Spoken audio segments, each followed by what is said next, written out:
పరసతి కూటమి గోరకు పరధనము గల కాశపడకు పరునెంచకు మీ సరిగాని గోష్ఠి సేయకు సిరిచెడు జుట్టంబు కడకు చేరకు సుమతి.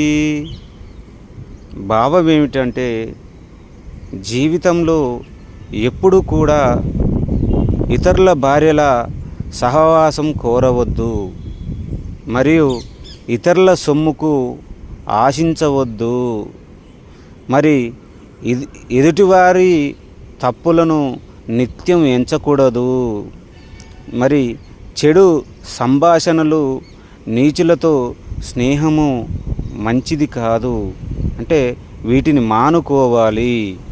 మరి సంపద అంతా పోయినప్పుడు మరి